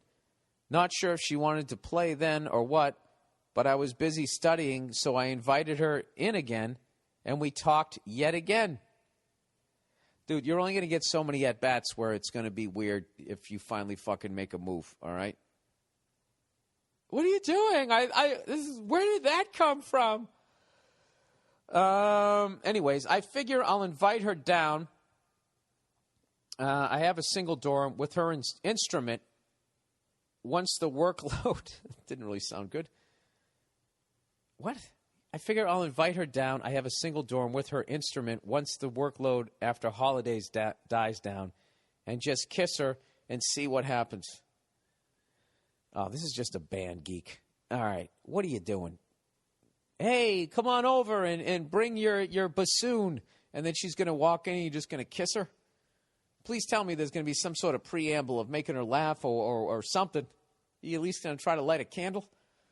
Anyways, he says, how does that sound? Any advice? I've had almost no interaction with her before or after this, by the way. Okay. He goes, love the podcast. Keep it up. You're a great guy. Just kidding. Fuck you. All right. What do you want to do with her? You just want to bang her? If you just want to bang her, what you have to do is you have to stop acting like a gentleman. And I don't mean that in some sort of gropey, disgusting manner. What I mean is you have to not just say the shit you're thinking. All right? Just say the shit you're thinking and say what you want to do.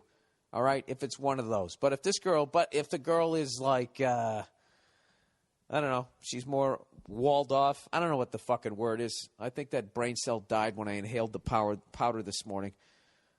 She's more walled off. I don't know. She's like a nerd. I don't know what to tell you. I never was able to interact with female nerds beyond just talking to them because they were just so fucking, everything was like awkward. So, and then after that, I was just like, you know what? I could literally rub one out faster than it's going to take for me to figure out just how to get her glasses off. So, yeah, dude, just invite her down. Fuck her instrument. You know what? Get the music out of it. And just say, hey, you want to come? I'm watching a movie tonight. Just get her over there. All right? I don't know. I don't know where you've gone with the conversation so far. If it's going to seem weird if all of a sudden you're sitting there in your Hugh Hefner robe. But that's the vibe I would have tried to bring. If you just want to bang her, that's what I would do. If you want to date this girl, then I'd take her out. But if you just want to bang her, you have to start acting like a fucking crass individual sooner rather than later. You know? You know what's a good way to kind of bring it into the sex thing is if you're watching TV and just start talking about some fucking girl on the TV, how hot you think she is and blah, blah, blah, blah. Hopefully that'll spin her around and be like, why? What do you find attractive in a woman? And then you just fucking blah, blah, blah, blah. Well, take a look at you. You kind of got your fucking titties there sitting in my phone, right? And then you're in. Right? Does that work? I hope it works for you, sir. Because I think you are a great guy. You're a great guy because you're sitting in the dorm and you're practicing your fucking piccolo. All right, next one. Actually, you know what? That reminds me of a long time ago. I went to this girl's dorm, and she wanted me to, and I wanted to, and I didn't know how to fucking bridge that gap. And we sat on her fucking single bed for till my ass fell asleep. And I finally ended up I finally said, I have to just get out of here. I don't know how to, you know what I mean? I don't know how to fucking crack the safe. So I should have been a little more empathetic. God, I was pathetic. I was fucking pathetic. Not saying I think that's been a through line in my life, just being pathetic, but it's sort of morphed. You know? Every time I feel like, oh, you know, hey, I kind of got that settled, then there's a new thing. You know? Like, say, podcasting. I feel like this is a pretty pathetic attempt this week, don't you? Well, go fuck yourself. Hit the stop button. I don't give a shit. I really don't. That's one of the great things about this podcasting world is you really don't have to give a fuck. Where the fuck is the man great thing? There it is. Hey, everybody. This holiday season, think the man great. What is the man grate, you ask? They're 100% made in America cast iron grilling grates that are revolutionizing the way people grill. Named one of 2012's best grilling accessories by Men's Health magazine. Now, come on. Men's Health magazine. You know, they're trying to teach guys how to be guys. A guy grilling, it doesn't get any more manlier than that. And it was named one of 2012's best grilling accessories. I don't know what else you need to know. Man Grates are the perfect gift this holiday season. Click on the Man Grate banner on BillBurr.com on the podcast page for their $19.99 holiday special. This is a $20 gift that I'm telling you, it's going to change your life. This is such a great gift to get your dad. Okay? If your dad's a man and he grills, he's not upstairs eating bok choy, you know? If your dad goes out and he shoots a pheasant, ties it to the rearview mirror and drives home with it, letting the blood drip down on the radio, this is what you want. You want the Man Grate system. Get it for him. Again, that's the Man Grate Grill Enhancement System. Order today at BillBurr.com. Click on the podcast page and get yourself one today for only $19.99. The holiday special. All righty? Okay, there you go. The fuck was that? Reminded me of something in the middle there. What the hell was I going to talk about? Oh, I know. You know what? I was going to try to make this shepherd's pie this week. Every once in a while, I get really into cooking. And it's usually when I have a downtime in this business. And this time of year, I always take some time off. You know, I don't like working over the holidays. I did enough of those fucking awful New Year's Eve gigs, you know? You're in some godforsaken fucking strip mall in the middle of nowhere. You're all by yourself. You go on stage. You got like a 50-50 chance that they already handed out the fucking noisemakers.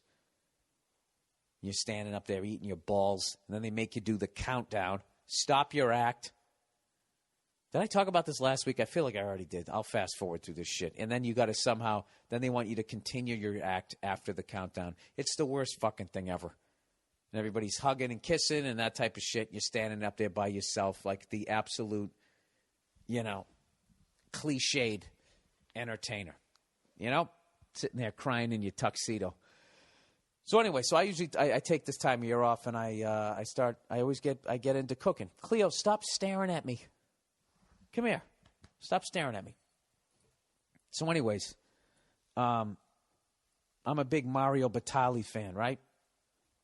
So I made these braised short ribs that were the fucking shit. I went out and got myself a Dutch oven, you know, which because of that joke has really been ruined. There's no way to fucking say Dutch oven and cooking without somebody thinking about somebody farting under the blankets and pulling it over your face.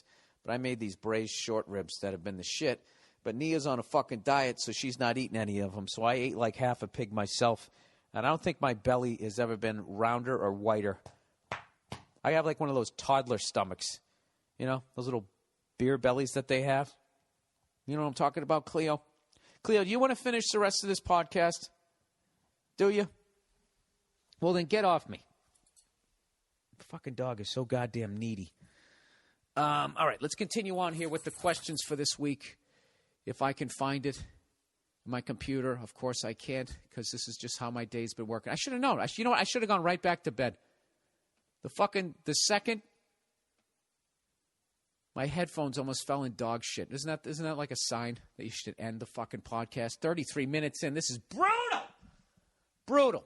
All right, douche boss. Dear Bill, first I want to say, I have all the episodes of Uninformed you did with the Teen Idol sensation on my phone and listen to them every day. But on to my dilemma. I'm 18 and work at the finish line at the mall, and my boss is a complete dick. Of course he is, because he's managing a finish line at the mall.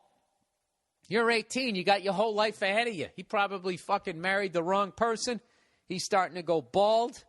He's standing there wearing that referee uniform, going, hey, what did I tell you about the Chuck Taylors? You know, I thought I told you to fucking stalk them up in the back.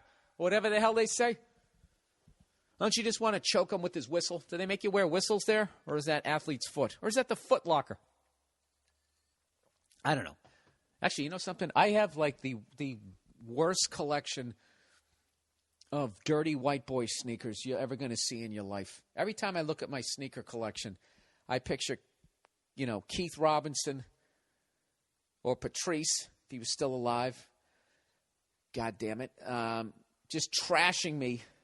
You know what's funny about how much I miss Patrice is the amount of times is when I miss that guy. How the fuck do I tell the story without fucking outing somebody? Somebody gave a fucking speech, you know, or whatever. Went on some rant about the state of comedy, and everybody thought it was fucking amazing. And it was just one of those times where I wish Patrice was in the room when this person was was talking about it. That's when I missed that dude the fucking most. I missed him then. I missed him when Penn State, that Sandusky guy, when he gave the fucking interview. You know that interview when he I think he was talking to Bob Costas, and they were going, do you like little boys? And he was like, do I like little boys? I mean, I enjoy their company. And, you know, somebody says, do you like little boys? There's one fucking answer. No, I don't. Okay? And fuck you for asking me that. And this guy's sitting there like, you know, like trying to work out the math in his head. And as creepy as it was to watch that, when I watched it, I was actually laughing, thinking of Patrice watching it, laughing hysterically, and how he would somehow get 25 minutes of material just out of that guy trying to figure out how to answer that question. And I swear to God, like, I don't know. We got this benefit coming up for him, and as just putting the thing together, it's just like going through him dying all over again. It's been fucking brutal, but good, and a good positive things because everybody bought up the tickets. But it's just been like this fucking the finality of it. It's just something like I even talked to all my buddies, like we bring him up like he's still around. And we'll talk about him like he's still around for 5 minutes before you just start looking at the ground. It's just fucking awful. I really do not wish that. You know, I don't know why you would, but and it's not even worth even stating. But I really don't wish this on fucking anybody because it's really just something when I'm 80. Well, if I'm lucky enough, you know, the way I've been drinking lately. Let's just be a little more conservative. I'm 68. It's just something that's still just going to be. I'm coming to an acceptance that it's going to be as sad when I'm that age as it is right now. You know, so I figured I'd talk about that to add to the already not hilarious podcast that I'm doing this week. I'd add to the losing a close friend fucking vibe. You know, who's getting who? It really wasn't a funny fucking week out in the world. All right, douche boss. Where are we here? At the finish line, he is one of those guys who, okay, his boss is a complete dick. All right, and he says, he's one of those guys who got bullied all through high school and now actually has some control and takes it out on me and the other employees. How did you figure that out? Is that you just like psychologically breaking the guy down? I have to tell you something. There's nothing worse than watching somebody abuse their position of power, however small it is. You know, like this guy right here has no right getting mad at like an athlete who goes around being a dick because it's like, dude, you're doing the exact same thing. You just can't run a 440. But your head space is the exact same place as some, you know, egomaniac fucking athlete. You just suck at sports, so you sell the gear to people to go play sports.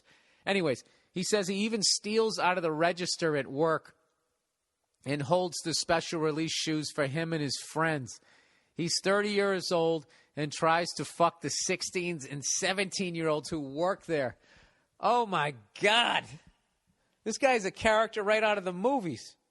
You know, I worked with a guy like this. I used to work in a restaurant a long time ago. Sorry, I'm trying to get the Czech cereal out of my throat.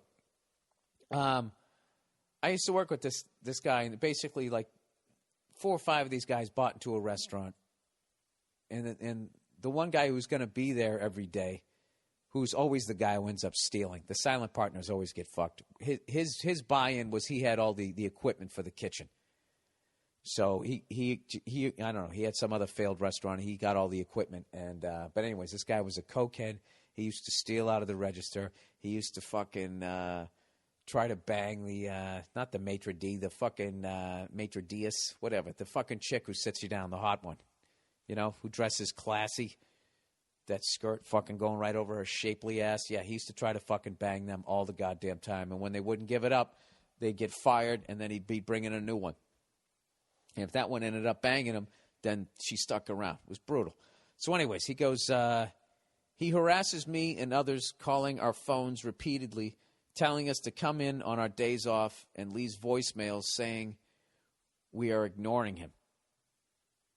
Jesus Christ, it's my fucking day off. Anyways, he goes, recently he got the only cool manager fired because he said he was stealing. I don't really need this job, but would like to keep working here, but don't know how much longer I can take this. Any advice on what I should do would be appreciated. Sorry for it being so long. Go fuck yourself. It wasn't long at all. It just sounded long the way I read. Well, if you don't need the job, then I would quit. But what I wouldn't do is I wouldn't leave on bad terms. I don't know. Is it really going to matter? It's not like when you're 30, if you're looking for a new job, you're going to put on your resume, I worked at the finish line. Because at that point, you're going to be into a career. I don't know. You say, I don't really need this job, but would like to keep working here, but don't know how. Oh, so basically you're saying you like having walk-around money. Well, I would just get another job. Just get another job. Start the process of getting the fuck out of there. Like, nothing you're going to say to that guy is going to change. that guy, and all that guy can do is kind of make your life difficult if you're trying to get another job at this point in your life. Just know that, like, he's at the tip of the iceberg of the awful life that he's going to be living. The way he's setting the table, you don't need to do anything to him because he's going to do it to himself. And it would really be bad if this guy was just such a negative force that you somehow got sucked into it. I know you probably fantasized about punching him in the face or telling the guy to go fuck himself, and then the girl that you have the crush on at the finish line walks out arm in arm with you guys, and you start your own sneaker store right across, and you watch him get fired. I know you've probably played that fantasy out in your head 100 times, but I would just get another job. Sound like you don't mind working. You're not afraid of working. You like having the money, but you just can't deal with this douche. So this is a great life lesson. You do not need to be surrounded by douches. You have the power. It's your fucking life. He's always going to be a douche. Just walk out of his life. Just be like, yeah, I don't need to be around this guy. And then one day when you run into him, after you get another job, hey, how come you left? And just be like, because, I don't know, dude, you were just, and don't curse at him or anything, because then it gives him an excuse to not see himself. And just be like, I don't know, man. You just kind of creep me out the way you were always hitting on girls who were like 16 and 17 years old. I mean, if that's what you want to do, I mean, that's cool. But, I'm just kind of not into that. So you have yourself a nice evening. And you just walk away from them. Maybe it'll work out like that. I have no idea. But I try and get yourself another job. All right? There you go. That's my advice. All right. Here's another next one. Multiple fuck buddies gone wrong. You know what, dude? Just the fact that you had multiple fuck buddies, it's still a win. You know what I mean? It's still a win. You made the playoffs. Hey, Billy Boy, first time, long time. I'm going to get right into it. All right. Last weekend, I got a text from a former fuck buddy who found out that I had slept with their friend before we started hooking up. Oh, you know what? Go fuck yourself.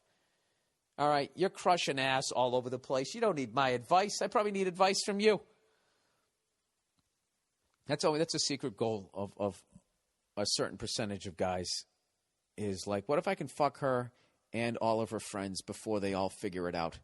You know what I mean? It's sort of like an action movie with your dick. And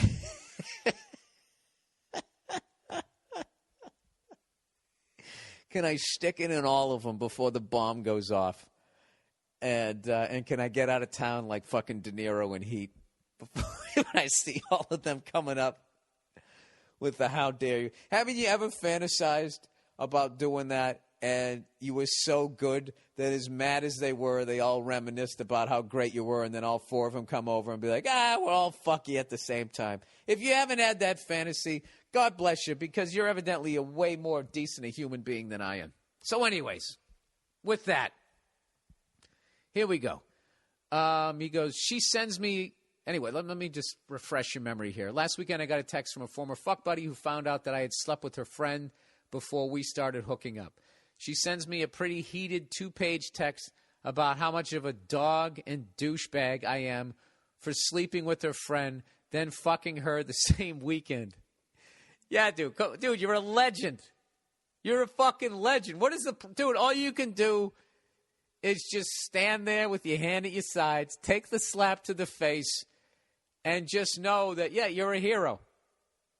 Dude, you banged her friend and her in the same weekend, and you don't front a successful band. I mean, that's my hats off to you, sir.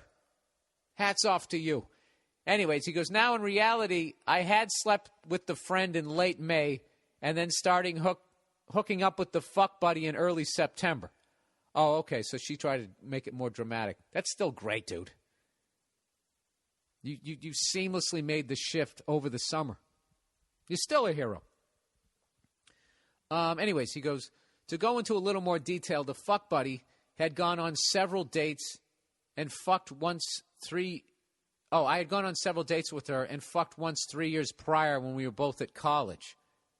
But then shortly after, she lost interest and we remained as friends for the next few years. When I say friends, I mean the occasional text and seeing each other maybe 3 or 4 times. All right, so what is her fucking problem? What is the rule? Shouldn't the second one be mad at you because you fucked the other one first? I'll never understand. I'll never understand what. Can any female, if you're still listening at this point, if I have any female listeners at this point, can you explain to me why that makes you mad? You know, because I don't know. There was always that girl that, like, you know, when I was growing up, like, I can't say me because I wasn't getting anything. I didn't get anything in high school. Big fucking goose egg. My pussy getting career in high school, I was like the first year the Tampa Bay Buccaneers came in the league and went winless. What was the name of their Gary Huff? Was that the name of their quarterback? I was the Gary Huff of pussy in high school. Whatever the hell. I can't even remember the name. His last name was Huff. Was the name of their quarterback with creamsicle fucking uniform. I might as well had a suit made out of that when I was in high school. But anyways, there were those girls that, like, my drinking buddy crew, like 3 or 4 of them out of the 5 had all hooked up with her. And nobody was mad. Everybody high-fived. That's fucking great.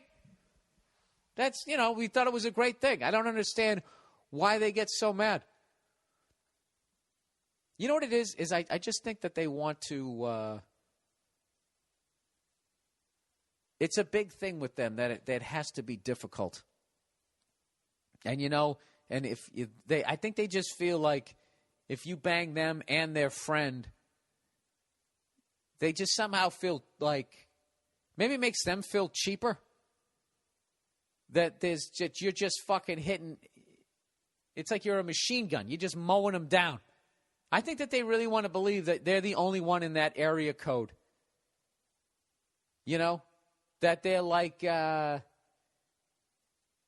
it's like gold rather than like pine cones. You got to dig for it.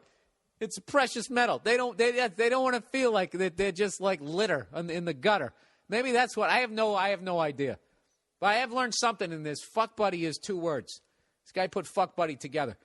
That's how much he's into sex right now. He's literally like the fuck is got the buddy part bent over, and it's all one word. They are one. So anyways, he said to go into a little more detail. I already read that part. He said, so fast forward 3 years. And the friend of hers, that's the future fuck buddy, said that we should hang out after the Sox game. All right, I'm getting lost in this with all my rambling. You know what the fuck? So you hooked up with a former fuck buddy. So now, okay, so this is when number 2 comes in before you went back to number 1. All right, so fast forward 3 years later. Yeah, so she didn't give a fuck. So who she should be mad at is the second one. No, but it's been 3 years. You know, I really don't think anybody has a right to be mad here. All right, whatever. We should hang out after a Sox game. Of course, I see this as a green light because whenever a girl that you really don't know says we should hang out is code for I'm down to fuck. Exactly. Did you hear that guy with the fucking bassoon? They speak in code. We should hang out sometime. That's what that means. If they say, would you ever think of taking me out? That means they want a relationship. We should hang out sometime. That's what that means. Okay? And I'm not saying 100%. I'm just saying. It's looking good. You're getting waved around by the third base coach. Anyways. Where the hell am I? Oh, for fuck's sakes. I apologize, guys. When a girl says, hey, you're down to fuck. So anyways, so we end up fucking, and she gets on a plane the next day to study abroad in Europe for the summer. Exactly. She wanted some shoving off dick. You know? Let me get a little last piece of America before I go over to Europe. Tremendous. Anyways, fast forward 3 months later, and the fuck buddy, all one word, says that I should come over some weekend to hang out. Green light. We bang, it's great, and we continue to do it until the end of the month when I fly back to the place that I now live. So a few days ago, I get the heated text saying I'm a dog, I'm a douchebag, and she thought I was a friend, etc. I say that there's nothing I can do or say to change what happened, and the only thing that I can say is I'm sorry if I hurt her and that I am an asshole. But my question to you, Mr. No Relationship Psychology degree comedian, is am I a dog for what I did? No, you're not. You're not. And fuck these women who call you up and use you like a fuck stick. All right? They called you up because they wanted some dick, and you gave it to them. All right? You gave them what the fuck they asked for, and then she's going to turn around and get mad at you? And then you apologize and say, yeah, I'm an asshole? You're not an asshole. But you know something? I don't think you think you're an asshole because you're out there crushing it. You're just fucking saying what you know this girl wants to hear because probably 6 months from now she's going to fuck you again. Right? You're not an asshole. You didn't hit on the other girl. She said, hey, we should hang out sometime. Okay, she's giving you the green light. You know what I mean? You're a guy. You have to take that. You got to take it. Women don't understand that because they can get laid every night of the fucking week if they want to. They don't have to have any game. And for us, it's work. It's a skill. Okay, so when it's like you're in the wild. You got a free fucking meal. You're going to take it. You know? I learned that in Australia when I was looking at those poisonous snakes. And like, why does that thing have enough venom to kill 200 mice? Why does it need that much venom? It's because it's out there in the outback. And out in the outback, food is scarce. So if you get a shot at something, you got to fucking take it down. And that's what the hell you did. Yeah, I'm a fucking dog. You know, it's like, you know what? Fuck you, lady. I'm a dog? Then you're a whore. If I'm a dog, you're a fucking whore. Did I call you up? Did I come around sniffing up your skirt? No, you called me because you wanted some dick, and I gave it to you. How about a fucking thank you letter? Dude, you really should have come at her like that. You really should have. And I got to tell you something. On some fucked up level, she would actually respect you. As long as you don't call her a whore. All right? But so what is her relationship with you?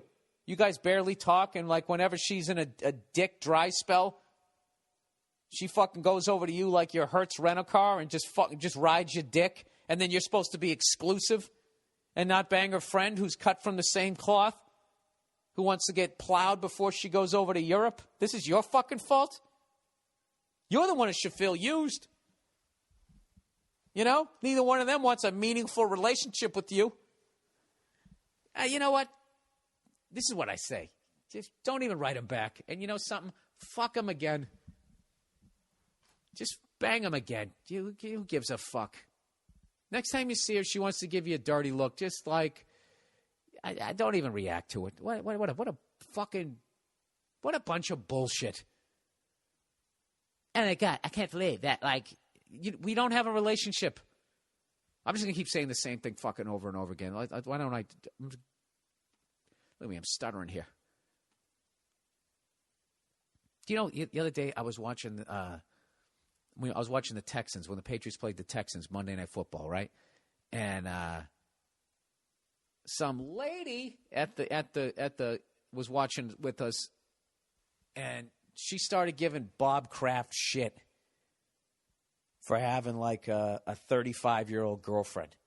And for those of you who don't watch football, Bob Kraft was married forever, had a family, and his wife, unfortunately, died of cancer. You know? So she dies of cancer. You know, he stuck by her side, did the whole damn thing, and then now he's got a new girlfriend, and she's 35, and women are mad. They're upset by it, and I don't get it. You know? If I die of a disease, I don't want fucking Nia to be sitting here like some spinster. Go out and go have a good time. I'm dead. I don't give a fuck. You know? Unless I'm a ghost and I'm sitting there watching it, then I wouldn't like it. But I would just fly away. Why would I sit there watching it? You know? Start haunting them every time they were going to have sex. I wouldn't do that to somebody. I just don't understand why, like, it's not like he went out and got with like a 17, 18, 19, 20, 21-year-old girl. She's 35. 35. If women aren't married, they're freaking out. Right? Look. You know what I love? I just love that they get mad at the guy. And it's like, what about the girl? Why is she with them? Okay? If he's some sort of like, he's just there because he wants a hot girlfriend, then what about her? She's just there for the money. So then it works out. Doesn't it? I don't know. Whenever like shit like that goes on, that really taps into the cynical part of me, which, if you listen to this podcast, God knows it doesn't take much. But sometimes I just think that it almost taps into that fuck buddy thing. They just don't want to know how easily that they could be replaced. Yet they want you to feel they don't give a fuck if they try and make you feel that way. All those stupid songs, Beyonce, that to the left, That whole song is like, yeah, just take your shit, get the fuck out of here. I'll have another guy in 2 seconds. You're that easily replaced. And they love those songs. Those songs they consider them fucking empowering. But then when they see a successful guy with a nice closet full of shiny ties and his own sports team, when they see that he can still fucking pull down some 35-year-old ass, they get mad. They start judging his character. Even me and my mom, we had that discussion. Well, I just don't think I'm sure that there was somebody in their 50s that he could have. Who the fuck wants to get with a 50-year-old? Even if you're 70.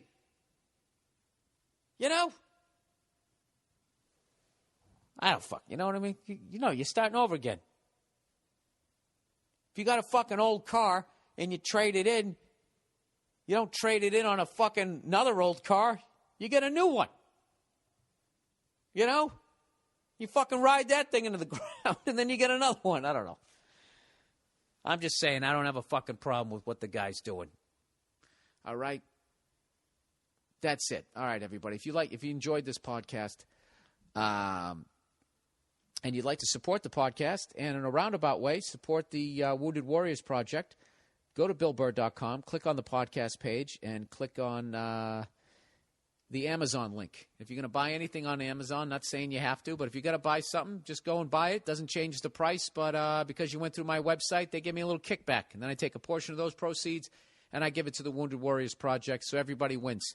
You're helping out the podcast, and more importantly, you're helping out the troops.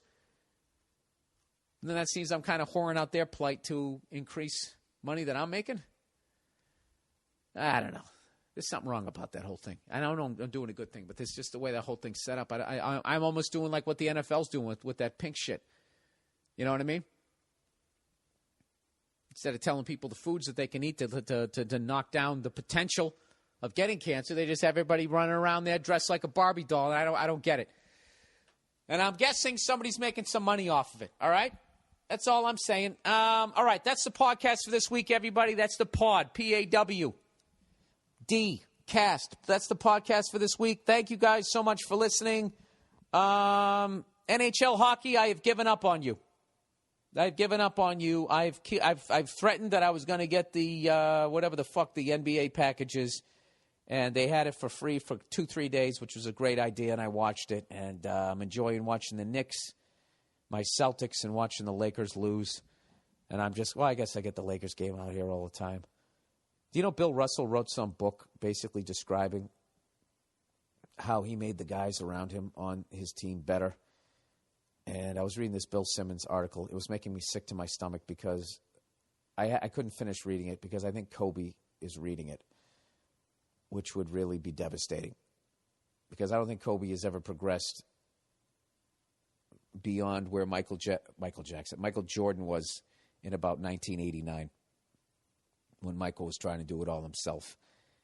And there's nothing better as a Celtics fan that when Phil Jackson isn't coaching and Kobe is just trying to do it all himself, there's nothing fucking better because he's going to score 30 and they're going to lose. And that's what I love seeing.